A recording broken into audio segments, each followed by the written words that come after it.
Saudara-saudari yang terkasih dalam Kristus, selamat sore berkah dalem. Selamat sore berkah dalam. Seorang anak lahir untuk kita, seorang putra dianugerahkan kepada kita. Ia memegang kendali pemerintahan dan disebut penasihat ulung. Kita mensyukuri atas karunia Allah bagi pendampingan hidup kita, terutama keterlibatan kita sebagai orang beriman, partisipasi kita untuk ibadah agung di dalam Ekaristi.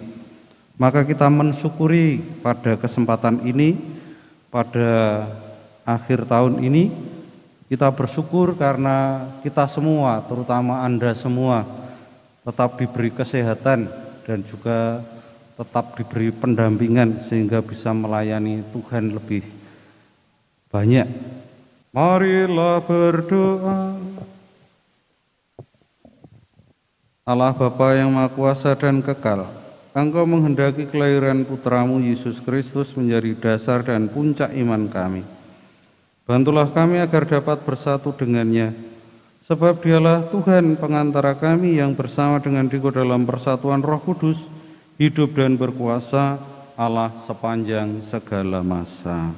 Amin. Saudara-saudari yang terkasih dalam Kristus, bacaan Injil yang baru saja kita dengar sungguh dapat mengantar kita pada refleksi keterlibatan hidup kita sebagai umat beriman untuk memuji dan memuliakan Allah.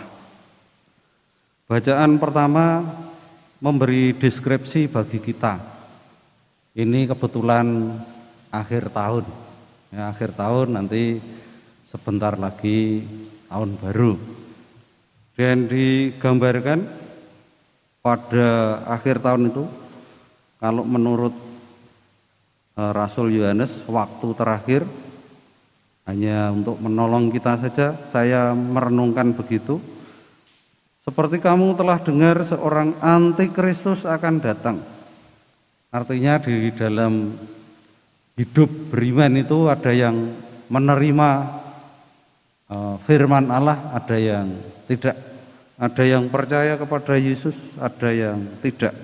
Ditegaskan juga di dalam Injil tadi, ada yang sang firman itu datang kepada milik kepunyaannya sendiri, tetapi orang-orang kepunyaannya itu tidak menerimanya. Tetapi ada juga yang menerimanya. Nah, yang menerima dia itu diberi kuasa untuk menjadi anak-anak Allah. Nah, sampai di sini kutipan kitab suci saya paparkan. Mari kita renungkan sejenak. Saya bersyukur bahwa kita semua termasuk menurut kriteria Injil ini adalah orang-orang yang menerima firman Allah itu, menerima Yesus yang tinggal di antara kita. Jadi kita tidak termasuk dalam golongan antikristus seperti bacaan pertama. Tapi ingat, kendati kita menerima Sang Sabda menjadi manusia tinggal di antara kita, kita tetap akan berhadapan dengan yang namanya antikristus itu. Maka yang dari situ jangan kaget bahwa ada orang-orang yang tidak sepaham dengan kita, tidak seiman dengan kita. Pada akhir tahun ini ya harus kita renungkan, apakah hidup saya itu termasuk orang yang sepenuhnya menerima Kristus, menerima Yesus yang diam di antara kita, atau sebetulnya tidak begitu, karena ada yang pura-pura menerima tapi sebetulnya tidak, nanti segera meninggalkan, atau kalau ada goncangan-goncangan ya tidak setia. Maka syukur yang lain adalah penerimaan itu bisa kita wujudkan, sekurang-kurangnya yang saya rasakan, kita wujudkan dalam partisipasi kita untuk menyelenggarakan ibadah Ekaristi, memuji Allah yang intinya menanggapi undangan Tuhan Yesus dalam mengadakan perjamuan, supaya kita semua itu dapat diberi kuasa menjadi anak-anak Allah sepenuhnya. Jadi partisipasinya itu sebagai tindakan bahwa kita menerimanya tidak hanya separuh-separuh, tapi sepenuhnya. Maka syukur yang ketiga adalah saya, sekurang-kurangnya saya melihat, atau kami juga bertiga melihat bahwa di antara situasi yang tidak menguntungkan ini justru muncul orang-orang yang tadi ingin menerima Tuhan Yesus sepenuhnya di dalam iman, tidak hanya sekedar beraktivitas, tapi sepenuhnya. Mungkin kami ini tidak hafal satu persatu Anda, tapi melihat Anda muncul ini, kami merasa, sekurangnya saya bangga ternyata firman Tuhan itu masih berdaya sampai hari ini, sampai saat ini, menggerakkan Anda semua untuk menerima Yesus yang berkenan tinggal di antara kita, firman Allah yang tinggal di antara kita, dan itu nyata.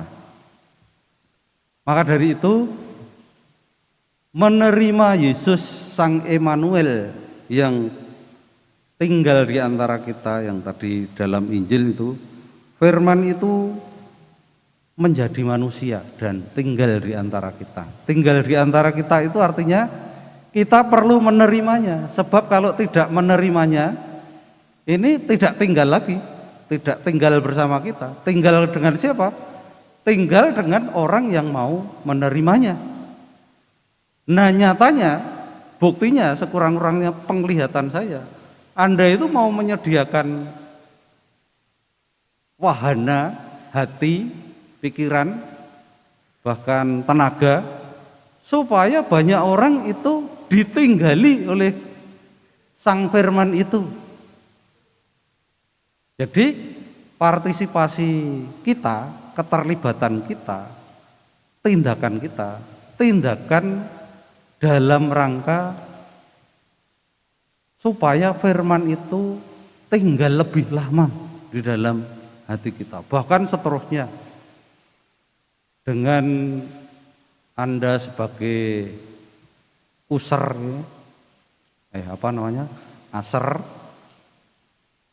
aser ini memungkinkan orang datang secara yakin, aman.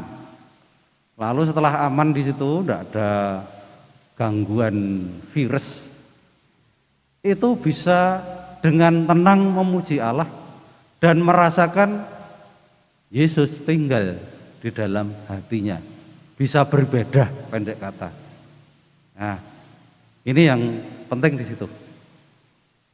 Nah, yang lain, setelah bersyukur, mari kita sadari, kita itu melibatkan diri seperti itu karena diberi kuasa oleh Sang Firman itu untuk menjadi anak-anak Allah. Kalau tidak, motivasi kita ini lemah.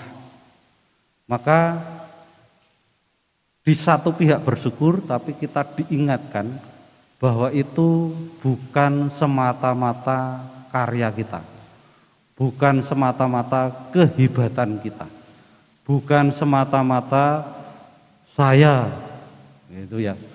Tapi ada yang menggerakkan, ada yang membuat kita termotivasi lebih dalam. Maka untuk itu kita juga bersyukur karena kita bersama-sama digerakkan, bukan hanya saya seorang, bukan hanya Romo Kris, bukan hanya Romo Bowo, bukan hanya Romo Nanung, tapi Anda semua bersama kami bersama Anda digerakkan untuk memungkinkan semakin banyak orang itu merasakan Allah yang tinggal di dalam hatinya. Maka bersyukur tapi tidak perlu masuk ke dalam kesombongan rohani. Kita ini digerakkan. Bersyukur juga karena kita ini boleh diikut sertakan, boleh dilibatkan. Dan keterlibatan kita ini syukur lebih dalam karena boleh saya terlibat tanpa harus menerima upah keterlibatan. Artinya saya boleh merasakan keterlibatan yang gratis karena Allah telah memberikan rahmat kepada saya secara gratis. Maka dari pihak saya, kami, para Romo, terima kasih atas itu semua. Terima kasih Anda menyediakan hati untuk memberikan tempat di dalam hati Anda sendiri. Firman yang tinggal di dalam hati Anda. Tahun ini sungguh istimewa. Nah, semoga itu bisa kita teruskan di tahun-tahun berikutnya. Meskipun nanti pandemi itu akan berakhir, dan kalau sudah berakhir, hati Anda, hati kita jangan tertutup. Seharusnya lebih terbuka. Nah, itu yang kita mohon bersama-sama. Mari kita syukuri pada kesempatan ini atas segala anugerah yang boleh kita terima, dan kita tetap mohon bimbingan rahmat Allah untuk memasuki tahun 2021 dengan hati yang tetap terbuka. Dimuliakanlah Tuhan Allah sekarang dan selama-lamanya.